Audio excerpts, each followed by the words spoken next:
하나님의 창조에 대한 부분을 공부할 것입니다. 하나님이 어떤 분이신가에 대해서 우리가 배웠고, 하나님은 어떤 일을 하시는가에 대해서 우리가 살피고 있습니다. 하나님의 하시는 일에, 즉 사역에 관해서 이야기할 때 첫 번째는 그분이 과연 어떤 계획을 세우시는가, 하나님의 계획에 우리가 두 가지 관점으로 나눠서 살펴봤었습니다. 온 우주 만물에 대한 하나님의 계획, 그래서 작정이라는 단어를 사용했고요. 우리의 구원에 관한 계획에는 예정이라는 단어를 사용해서 하나님의 계획이 어떠하신가를 우리가 지난 2시간에 걸쳐서 살펴보았습니다. 하나님이 하시는 일 세 가지 가운데 계획을 살펴봤고, 오늘은 창조에 대해서 살펴볼 것입니다. 다음 주는 섭리, 하나님의 섭리 하시는 이 섭리에 대해서 살필 것입니다. 하나님께서 하시는 일들이 이러한 것들이라는 거예요. 물론 우리가 생각하고 상상하는 것 이상으로 하나님은 많은 일들을 하십니다만, 그러나 이렇게 어떤 주제를 가지고서 하나님의 하시는 일들을 크게 세 가지 정도로 나눈 것이다, 이렇게 생각하시면 참 좋겠습니다. 우리가 공부하는 것 이외에도 우리가 상상할 수 없을 만큼, 가늠할 수 없을 만큼의 많은 일들과 큰 일들을 하나님이 하시는 것, 이것은 우리가 부인할 수 없는 일이죠. 오늘 하나님의 창조에 대한 이야기를 할 텐데요. 이 창조라고 하는 이 말에 참 많은 사람들이 알러지 반응을 일으켜요. 도저히 못 받아들일 것처럼 그렇게 생각을 한단 말입니다. 그런데 놀랍게도 오늘 이 자리에 계신 여러분들, 또 이렇게 함께 방송으로 참여하시는 모든 성도님들, 창조에 대해서 마음에 불쾌한 마음이나 도저히 믿지 못할, 그래서 옛날 이야기처럼 신화처럼 이렇게 느껴지시는 분들 계십니까? 아마도 제가 알기에는 우리 교회, 우리 주일학교 학생들로부터 또 어른들에 이르기까지 모든 성도들은 이 창조에 대해서 너무나도 자연스럽게 하나님이 하셨지라고 이렇게 받아들이신다고 저는 생각을 해요. 아마 제 생각이 틀리지 않을 겁니다. 많은 사람들은 이 성경을 이제 내가 마음 잡고 그래 읽어보려니까 한번 읽어봐야지, 도대체 뭐가 써있길래 이 사람들이 이렇게 예수쟁이가 된단 말인가, 이렇게 열정적이 되고 열성적이 되고 미친 소리까지 듣는단 말이야. 그리고 이제 성경을 펼칩니다. 펼치는데 이 앞에 잘 오셨습니다, 이 말씀으로 말할 것 같아요, 이렇게 시작되면 얼마나 좋겠어요. 그런데 1장 1절이 무엇으로, 어떤 말씀으로 시작되는가? 태초에 하나님이 천지를 창조하시니라, 이렇게 기록된단 말입니다. 이 창조라는 말만 나와도 벌써 딱 덮는 거예요. 이게 볼만한 책이 아니구만. 어떻게 이 세상이 창조되었단 말인가? 왜요? 우리는 기본적으로 우리가 학습하기는 학교에서나 또 우리가 과학적이라는 그러한 이름하에 진화론에 대해서 배우고 있었거든요. 이건 무의식 가운데에 우리의 생활 가운데 너무 많이 들어와 있는 그러한 의식입니다. 이 진화라는 이러한 사상 말입니다. 심지어는 우리 아이들이 보는 만화 영화에도, 아이들이 정말 흠뻑 빠지는 그런 만화 영화에도 보면 어떤 사실 우리말로 해석하면 참 볼만한 영화는 아니에요. 몬스터 이렇게 하거든요. 근데 우리말로 하면 괴물, 이런 거. 괴물들을 키워요. 그래서 키워가는 과정 가운데서 이 단계에서 다음 단계로 넘어가는 것을 어떻게 표현하냐? 진화라고 이렇게 표현해요. 우리 꼬마아이들이 2살, 3살, 4살, 5살 되는 아이들이 무의식적으로 뭔가를 이렇게 보면서 저게 진화하니까 저렇게 되는, 더 좋은 것으로 바뀌어가는 것을 진화라고 이렇게 표현한다니까요. 그런 세상의 사고 가운데에서 자라다 보니까 창조라는 말을 들으면 이것은 거짓말처럼, 꾸며낸 이야기처럼, 옛날 이야기처럼, 신화처럼 그렇게 여기는 것, 이건 당연한 반응인 거예요. 그래서 많은 사람들이 창조라는 말을 건너뛰지 못한다는 거죠. 그리고 믿음에 채 진입하지도 못한 채 성경을 덮는 일들이 왕왕 일어납니다. 그러나 우리는 믿어요. 하나님께서 이 모든 세상, 온 우주 만물을 창조하셨다고 저희는 믿어요. 놀랍게도 이 기록된 그 어느 것 하나 믿어지지 않는 것이 없어요. 여러분의 신앙과 믿음이 세상 이 사실을 믿지 못하는 과학자들 혹은 뛰어난 사람들보다 더 아름답고 놀랍다는 이유는 무엇인가? 여러분이 이 사실을 믿는다는 것 때문이에요. 아무리 많이 배워도 이 창조에서 걸려 넘어지고 믿지 못하는 사람들이 얼마나 많은지 알 수 없습니다. 창조를 이야기할 때 우리는 분명히 믿는 세 가지가 있습니다. 첫째, 모든 존재는 하나님께서 창조하셨다는 거예요. 하나님께서 모든 것을 창조하셨다는 사실에 우리는 아멘이라고 이야기합니다. 그렇죠? 여러분 아멘 하십니까? 아멘. 예, 보세요. 모든 것을 하나님이 창조하셨다는 거예요. 하나님이 창조하지 않은 것이 없다. 그런 점에서 모든 존재는 하나님으로부터 시작되었다라고 이야기하는 것도 결코 틀리지 않을 것입니다. 그렇게 볼 때에 하나님께서 만드셨고 하나님으로부터 시작된 어떤 존재가 있다라고 한다면 이 존재는 궁극적으로 누구를 의지해야 될까요? 하나님을 의지해야 되는 거예요. 왜? 자신을 만든 존재이시니까요. 다시 한번 해볼까요? 하나님은 이 세상의 모든 것들을 만드셨어요. 그리고 그 모든 것들은 하나님으로부터 나왔어요. 하나님으로부터 나왔어요. 이 만들어진 존재는 그렇다면 누구를 의지해야 되는가? 하나님을 의지해야 되는 게 당연한 일이에요. 안타깝게도 하나님을 의지하지 못하는 존재가 사실은 너무 많아요. 특히 다른 만물들은 다 하나님을 전적으로 의지하고 그분의 뜻에 따라 순종하여 살아가는 반면 가장 지적이라고, 가장 지혜롭다고, 가장 많이 배웠다고, 가장 똑똑하다고 스스로 말하는 사람들은 이 하나님을 의지하려고 하지 않는다는 거죠. 이 안타까운 일이 아닐 수가 없습니다.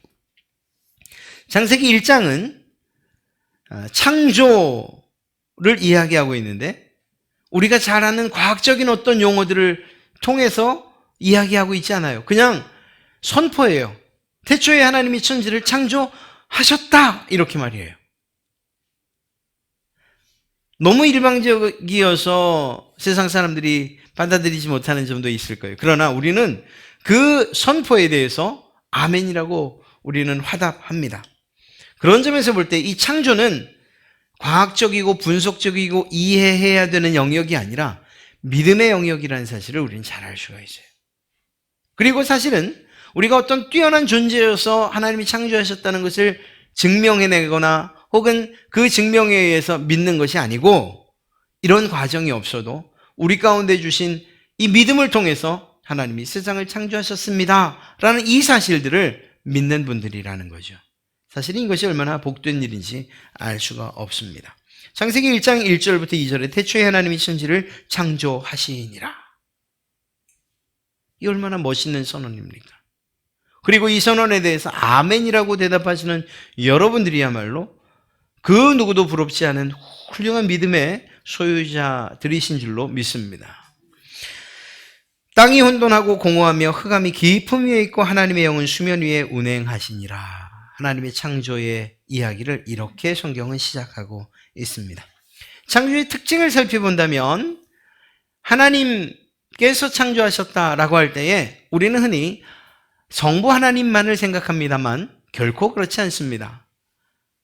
하나님이 세상을 창조하실 때 성자 하나님과 성령 하나님이 이렇게 뒷짐지고 계셨던 것이 아니고 그 창조에 함께 동역하셨다는 사실을 성경은 증언하고 있습니다. 그래서 세상의 창조의 특징은 온 우주 만물의 창조의 가장 큰 특징은 삼위일체 하나님께서 창조하셨다는 거예요.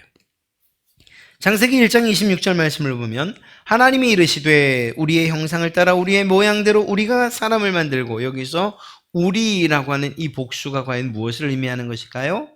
삼위일체 하나님을 이야기하는 것이죠. 성부, 성자, 성령 삼위일체 되신 하나님.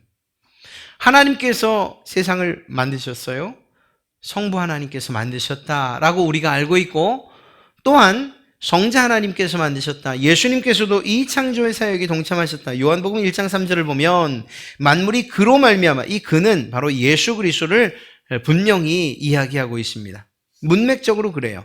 그러니까 만물이 예수 그리스도로 말미암아 지은 바 되었으니 지은 것이 하나도 예수 그리스도가 없이는 된 것이 없느니라. 이렇게 읽어도 결코 틀리지 않은 것입니다. 즉 예수님께서도 그 창조의 현장에 계셨다라는 사실을 이야기하고 있는 거죠.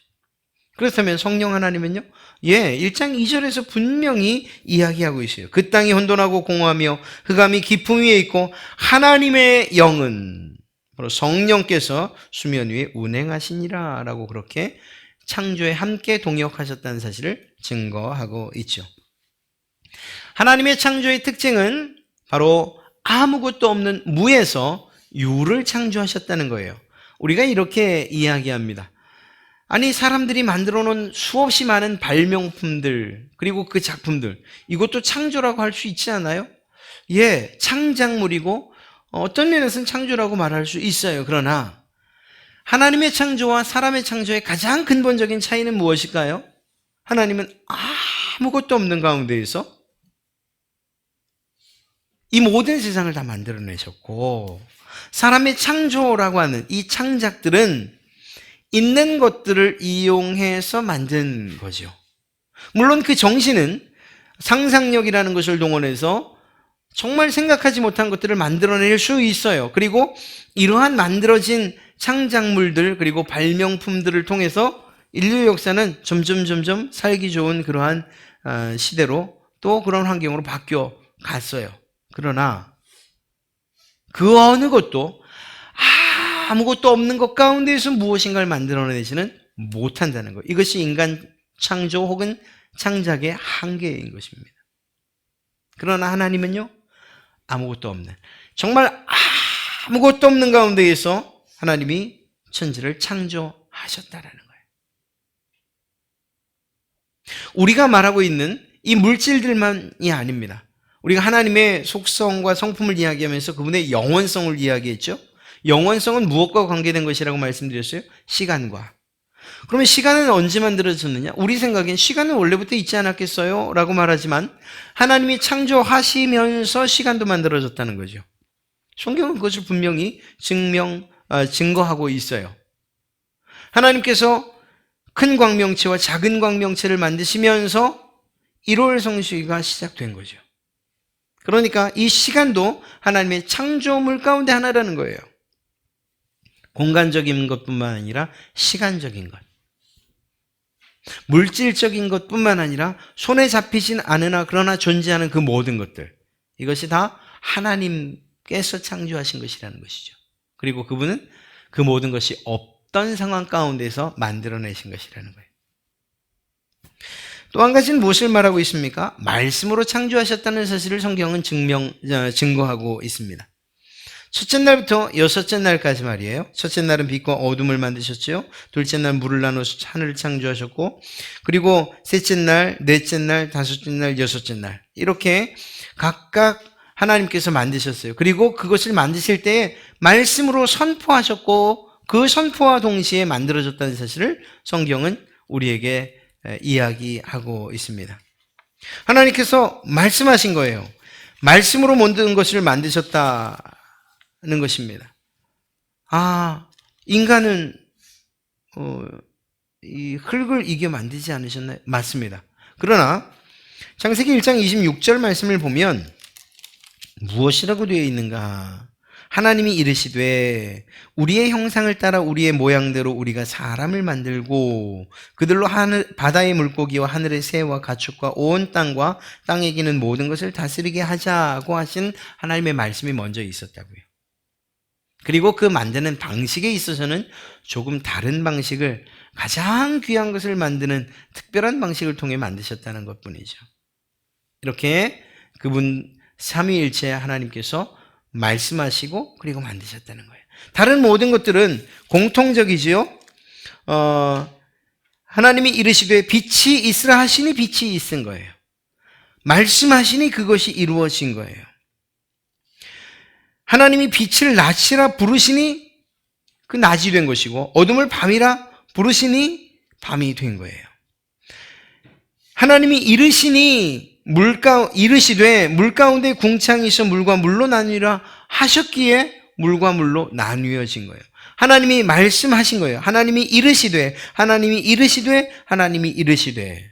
예, 세상은 온 우주 만물은 하나님의 말씀으로 만들어졌다. 이거 도대체 믿을 수가 있냐? 이거예요. 아니, 뭔가 동작이 있어야지 만들어지지. 말씀이. 우리가 이런 이야기를 할 때 결국은 하나님의 성품으로 돌아갈 수밖에 없어요.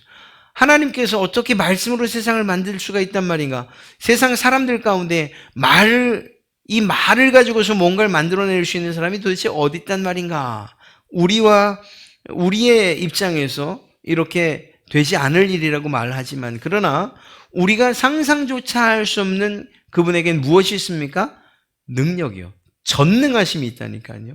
이 전능하심의 그 크기와 그리고 그 풍성함을 우리는 몰라요. 알 수 없어요. 이해할 수가 없는 거죠.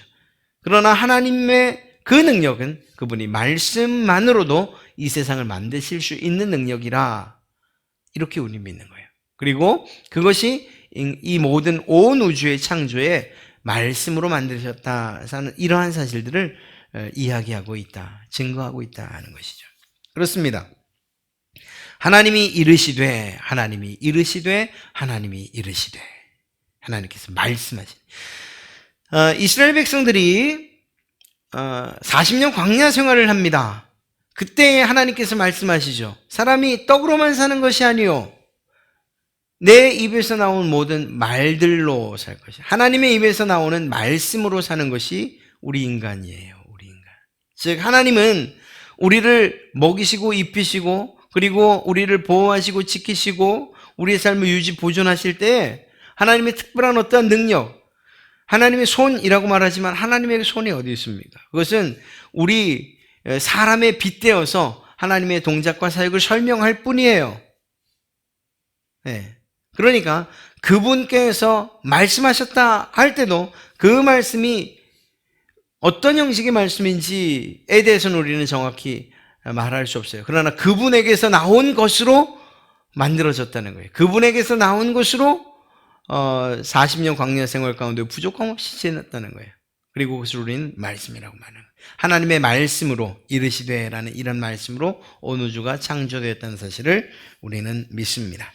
또 한 가지는 하나님의 창조는 가장 큰 특징이 무엇인가? 선하신 창조라는 거예요. 이 이야기하면 아마 여러분의 마음 가운데, 아니야, 하나님께서 선하게 창조하셨는데 왜 아담은 죄를 지었을까? 하나님께서 이 죄도 악도 창조하신 것 아닐까? 라고 말하지만 우리가 지난번 살펴봤던 것처럼 하나님은 이 악을, 죄를 창조하신 적이 없어요. 그것은 자의적으로 우리에게 주셨던 자유의지, 우리에게 주셨던 이 자유를 가지고서 하나님의 그 선함을 지켜내지 못한 결과예요. 그러니까 하나님께서는 악한 것들을 창조하신 적이 없어요. 그렇게 하지 못하셔요. 이유는 그분의 성품이 그러하기 때문에. 하나님께서 세상을 창조하실 때에 동일하게 반복되어지는 단어가 무엇입니까? 보시기에 좋았더라. 보시기에 좋았더라. 마지막 인간을 만드신 다음에는 하나님이 지으신 그 모든 것을 보시니 보시기에 심히 좋았더라. 하나님께서 말씀으로 창조하신 첫째 날, 둘째 날, 셋째 날, 넷째 날, 다섯째 날의 모든 것들을 보시며 좋았더라. 마지막 날 심히 좋았더라 라고 하신 이 좋았더라는 것은 마음에 그저 흡족했다, 멋지다 이런 정도가 아니고 하나님의 성품을 닮아 모든 것이 선하게 창조되었다는 사실을 이야기하고 있는 것입니다. 하나님의 선하신 창조는 적어도 인간이 죄 짓기 이전에는 그 선함을 유지하고 있었습니다. 안타깝게도 아담과 하와의 이러한 범죄함 이후에 이 선하신 창조 가운데에 사실은 그 죄의 영향력으로 말미암아 서로 먹고 먹히는, 물고 또 물리는 이러한 관계가 만들어졌던 것뿐이죠. 하나님의 그 창조, 본연의 창조는 선한 창조였다는 사실을 우리는 잘 알 수가 있습니다. 자, 하나님의 창조의 특징 가운데 한 가지는 무엇입니까? 하나님의 영광을 위하여 모든 만물이 창조되었다라는 사실입니다. 우리 인간은 하나님이 만드신 만물 가운데에서 하나님의 영원하신 능력과 신성을 발견할 수 있는 존재예요. 다른 어떤 것들에도 하나님의 성품과 하나님의 그 속성이 담겨져 있죠. 정말 광활하게 펼쳐진, 그리고 눈부시게 아름다운 장면을 보면 우리는 감탄해요. 이야, 정말 누가 만들었는지 몰라도 이렇게 아름다운, 세상 사람들은 그렇게 말할지 모르지만 우리는 하나님께서 이토록 아름다운 것을 만드실 수 있었던 이유는 무엇인가? 그분께서 이토록 아름다운 분이셨기 때문이다, 이렇게 말하는 거죠. 그래서 우리는 그 온 우주 만물을 통해서 하나님께 영광을 올려드리면서 이렇게 관람하고 또 즐길 수 있어요. 감상할 수 있어요. 온 우주 만물들, 그 모든 만물들은 스스로의 자리에서 자신들의 삶을 살아가면서 그렇게 하나님께 영광을 올려드리는 삶을 산다니까요. 쇼리문답 1문답이 무엇입니까? 사람의 제일 되는 목적이 무엇입니까? 첫째 되는 목적이 무엇입니까? 라고 물어요. 그 대답은 하나님을 영화롭게 하는 것과 영원토록 즐거워하는 것입니다, 라고 대답을 하고 있죠. 무엇을 의미합니까?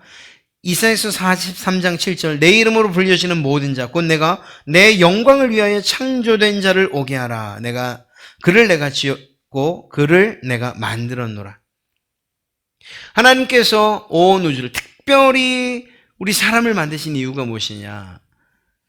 내 영광을 위하여, 하나님께 영광 올려드리는, 하나님의 영광을 위한 존재로 창조되었다는 거예요. 안타깝게도 이 죄가 들어온 이후에 많은 사람들이 하나님께 올려드릴 영광을 세상에 만들어 놓은 우상들,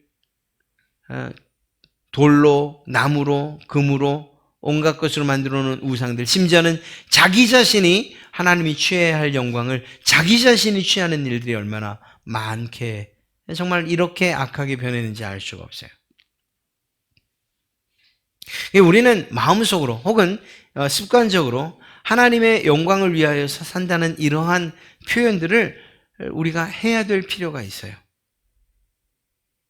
오늘 여러분들이 한 그 모든 일들, 직장에서 혹은 가정에서, 또 어떤 사람을 만나서건 간에 여러분이 하는 말들을 통해서 하나님이 영광 받으시도록, 하나님이 정말 존중받으시도록 우리가 삶을 살아야 된다니까요.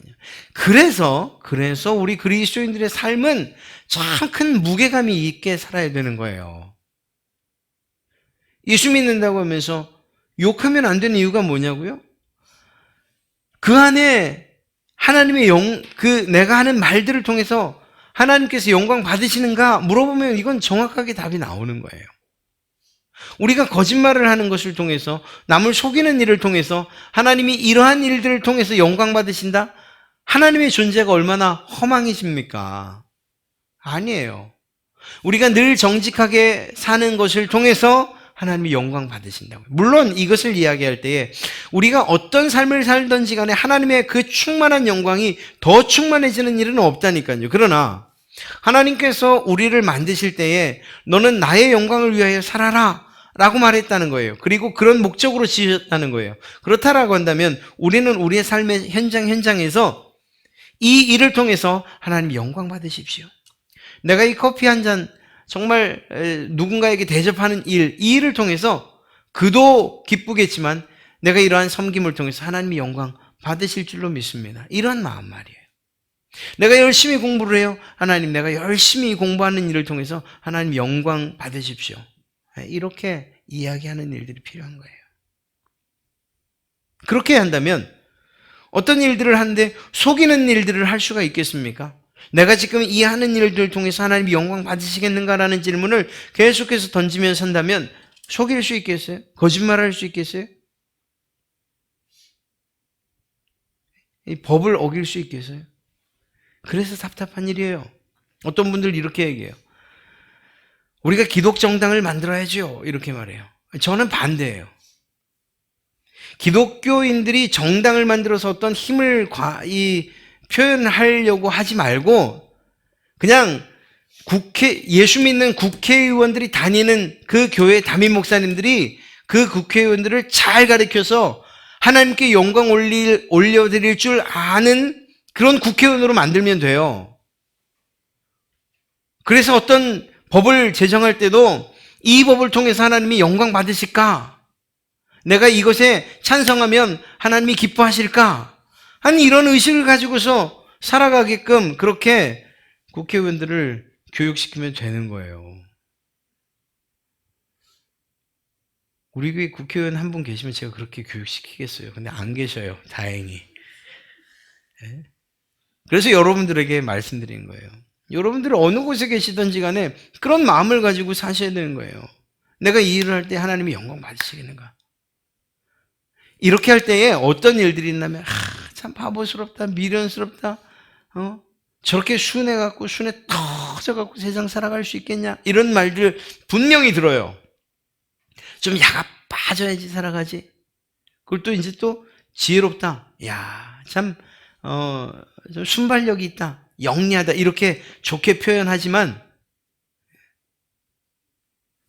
속 내용대로 말하면 야가 빠져야지 세상 살아가지. 저렇게 순해 터져. 어떻게 세상 살아가냐. 이렇게 말하는 거예요. 그런데 세상 순해 터지고 정말 착해 빠지고 그래도 괜찮아요. 예수님께서 그렇게 사는 것을 통해서 영광 받으신다고 한다면 그렇게 살아가는 게 맞아요. 때로는 손해보기도 하고. 네. 그것을 통해서 하나님이 기뻐하신다고 하면 우린 그렇게 살아가는 거예요. 왜? 우리가 사람들을 기쁘게 하려고 살아가는 그런 목적이 아니잖아요. 우리의 인생의 목적이. 하나님을 기쁘시게 하는 것, 이것이 우리의 인생의 목적이잖아요. 그렇다면 하나님이 기뻐하시는 일들을 선택해야 되는 거죠. 우리는 무엇을 위해서 만들어진 존재라고요? 하나님께 영광 올려드리기 위해서 만들어진 존재. 하나님을 기쁘시기 위해서 만들어진 존재. 꽃이 있어요. 그 꽃은 왜 만들었을까요? 하나님의 영광을 위하여. 예, 맞아요. 그러나 바로 여러분들을 위해서 만든 거예요. 그 꽃은 아름다워야 돼요. 아름다운 향기가 정말 맡으면 마음에 녹아져 내리는 향기가 나야 돼요. 그래야 그 꽃이 여러분들을 기쁘게 하는 거예요. 꽃이 자기 관리 못해갖고 이파리가 8개인데 하나는 뚝 떨어져 나가고 2개 뚝 떨어져 시들시들하고, 물론 그게 사람들 관리하기 나름이지만 말입니다. 그래서 보기 초췌하고 향도 다 날아가 버린 그런 꽃이면 아마 바로 버릴 거예요. 뽑아가지고 쓰레기통에다가. 왜? 내게 더 이상 기쁨이 되지 못하니까요. 우리가 하나님에게 어떤 꽃으로 보여지고 있는지, 어떤 향기를 하나님께 이렇게 향기를 날리고 있는지, 어떤 모습으로 하나님을 기쁘시게 하고 있는지, 이런 모습들을 생각해야 된다니까요. 왜? 하나님께서 우리를 그런 목적하에 창조하셨으니까 말이에요. 참 예수 믿는 게 쉽지 않아요. 그래서 쉬운 일이 아니에요. 하나님의 창조를 생각하는 것을 통해서 우리가 어떤 유익을 얻을 수 있을까? 여러분, 하나님의 창조 세계를 보면 정말 확실한 질서와 그리고 균형에 따라서 아름답게 창조되었다는 것을 알 수가 있습니다. 아무리 정말 허술하게 만들어진 제 딴에는 별로 이쁘게 보이지 않는 꽃이라 하더라도 그 꽃을 가만히 들여다보면 야, 어쩌면 이게 이렇게 만들어졌을까? 저는 개나리가 제일 못생겼다고 생각해요. 개나리 정말 볼품없어요. 저희 여러분들, 우리 권사님들이 개나리가 참 이쁘다 이러시는데 저는 이쁜 거 하나도 모르겠더라고요. 색이 별로 안 이뻐요. 저는 그래요. 그런데 제가 그 답을 얻었어요. 왜 개나리가 그냥 제일 먼저 피는 꽃이 되었는지.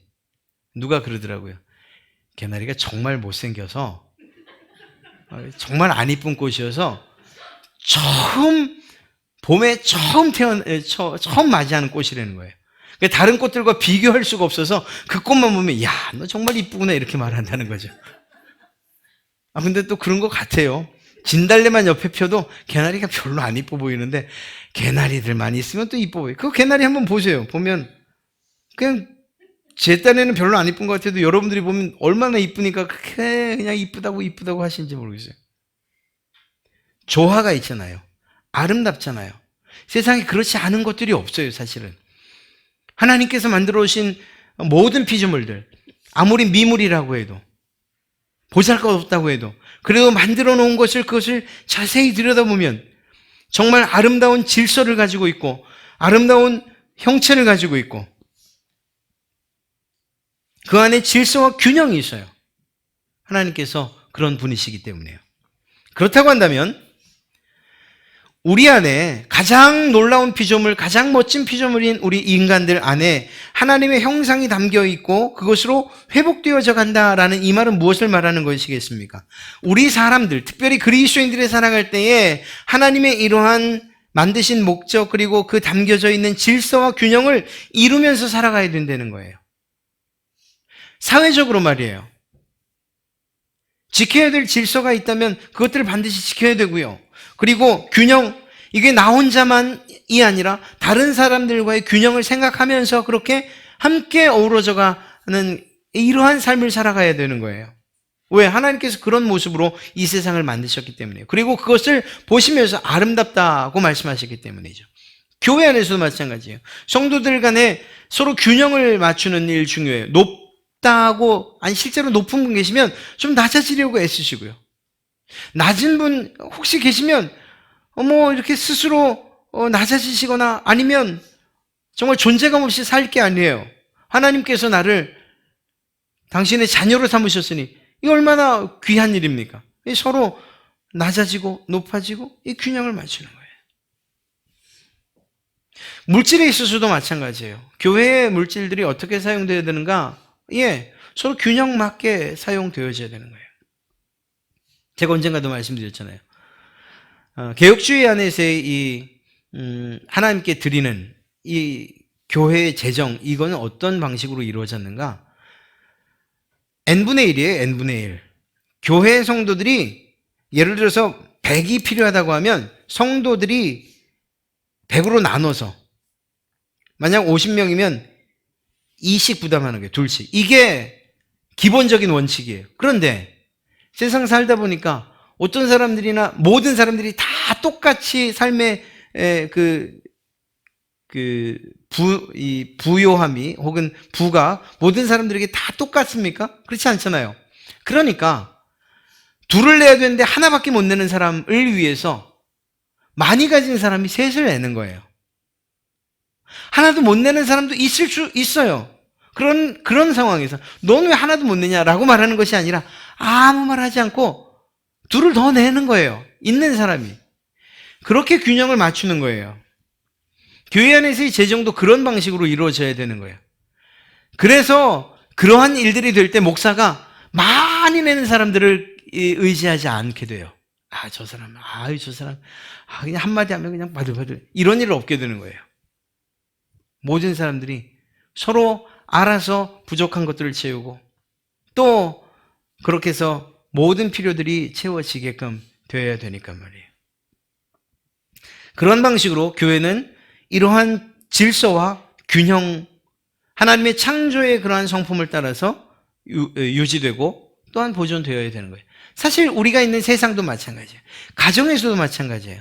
누군가 부족하다고 생각되면 있는 사람이 채워야 되는 것이고요.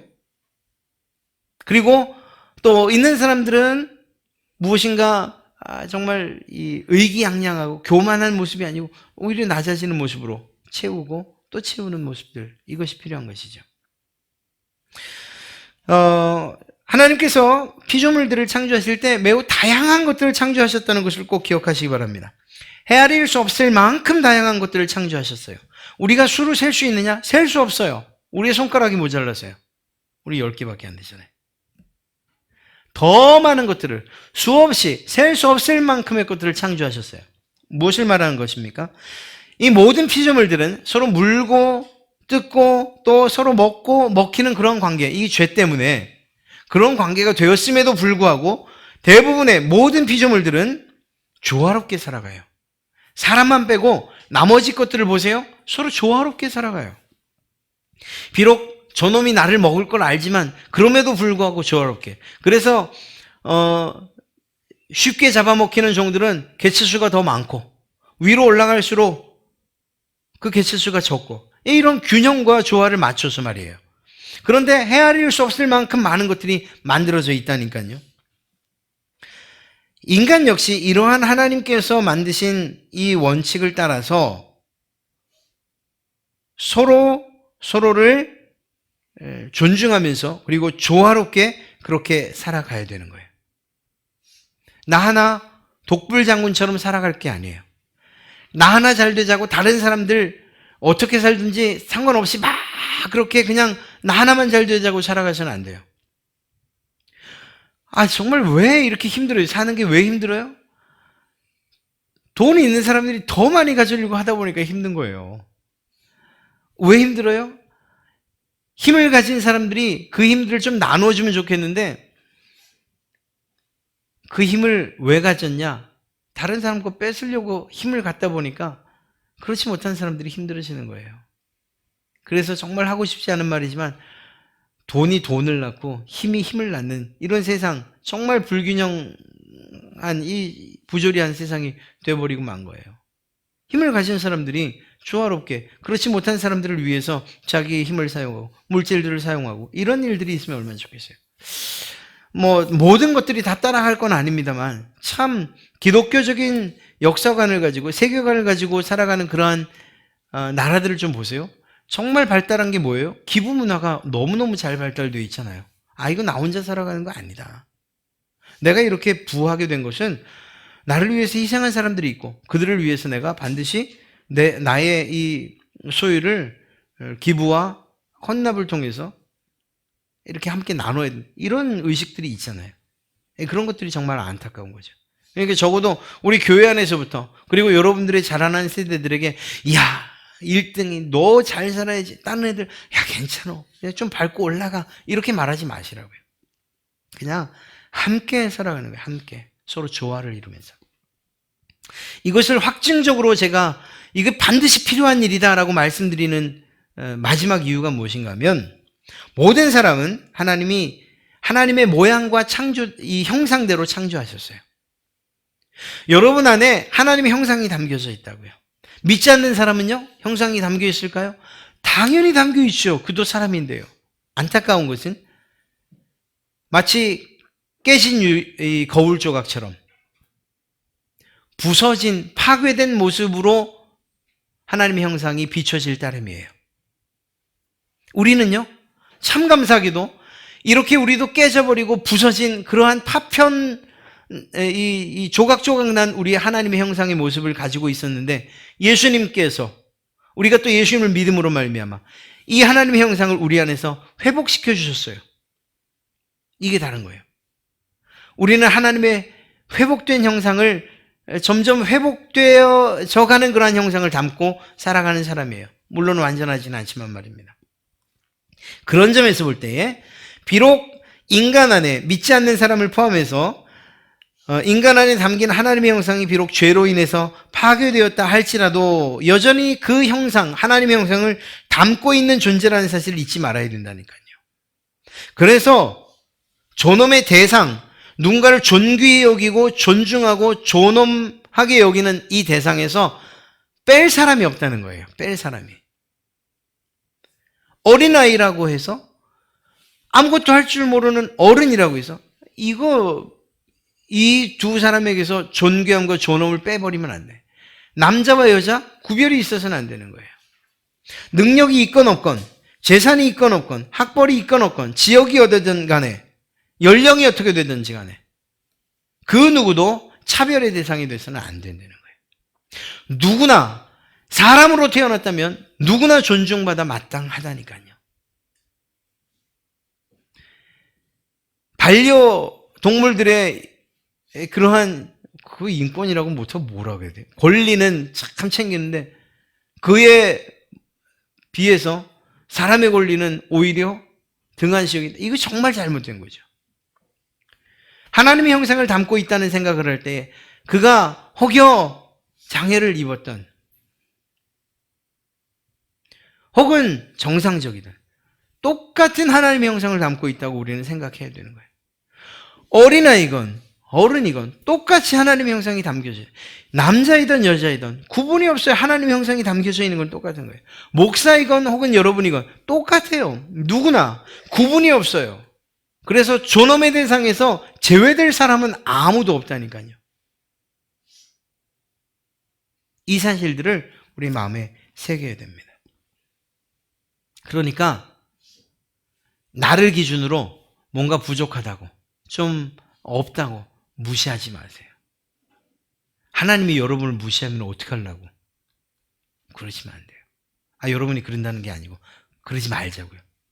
그런 생각이 들라 그러면 하나님 보시면 우리 다 똑같은 존재인데 저 사람도 존중받아야 돼. 나도 역시 존중받아야 돼. 어린아이여서 무시되는 게 아니라 어린아이여서 존중받아야 돼. 어른들이니까 역시 존중받아야 돼. 이렇게 생각할 수 있어야 되는 거예요. 왜? 그 인간의 이 겉모습과는 상관없이 그 안에 누가 있기 때문에 하나님의 형상이 담겨져 있기 때문에 비록 파괴되어 있다 할지라도 그에게 그리스도의 영광의 빛이 비치면 그 형상조차도 회복될 것이라는 기대와 소망을 가지고 그리고 존중해야 되는 거예요. 여러분들처럼 정말 구분하지 않고 존중하고 어떤 돈으로 사람들을 취급하지 않고 존중하고 이런 사회가 되면 얼마나 좋겠어요.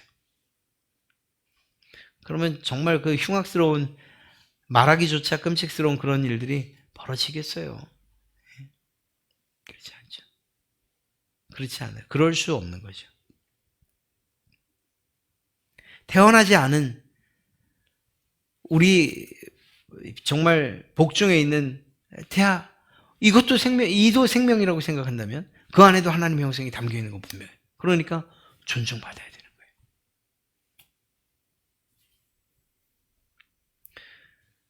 그러니까 모든 사람들이 예를 들어서 이제 아이를 낳겠다라고 해서 결혼한 부부가 있다면 서로가 서로의 몸을 지켜가야 되는 거예요. 마약? 그런 거 안 되죠, 당연히. 왜? 이건 내 몸을 망가뜨리는 것 이상으로 내 안에 있는 또 다른 생명에 대한 존중의 모습이 아니잖아요. 이런 관점에서 우리 젊은 사람들이 남자이건 여자이건 자기 몸을 좀 소중하게 여기면 좋겠어요. 그러니까 안 낳죠. 그런 생각하지 마시고 아름다운 가정을 꾸며서 그 자녀들을 통해서 믿음이 이어져 가고 또 여러분들의 아이들을 통해서 세상이 변해가는 이러한 원대한 꿈을 좀 꾸셔야죠. 그렇습니다. 하나님의 창조를 생각할 때 우리가 깊이 묵상해야 될 부분들이 참 많아요. 하나님이 창조하셨다는 것, 또한 아무것도 없던 것에서 말씀으로 창조하셨다는 것, 그분의 창조가 선하다는 것, 그리고 하나님의 영광을 위해서 창조되었다는 이러한 사실을 생각하면 우리가 어떻게 살아가야 될까? 또 하나님께서 창조하신 것을 보니 질서 균형이 있고 그리고 서로 조화를 이루고 무엇보다 하나님의 형상을 담고 있다. 서로가 서로를 존중해야 되는 이유가 바로 여기에 있구나. 이러한 사실들을 우리가 깨닫는다면 하나님의 창조를 통한 우리가 알아야 될 대부분은 아마 안 것이 아닐까 하는 그런 생각을 해봅니다. 하나님의 창조물, 하나님께서 정말 자랑스러워 하실 만한 그러한 성도로서 우리가 세상을 살아가시는, 그리고 또 그 안에서 하나님께 영광을 올려드리고 또 하나님의 기쁨이 되시는 그러한 여러분 되시기를 주님의 이름으로 축복합니다.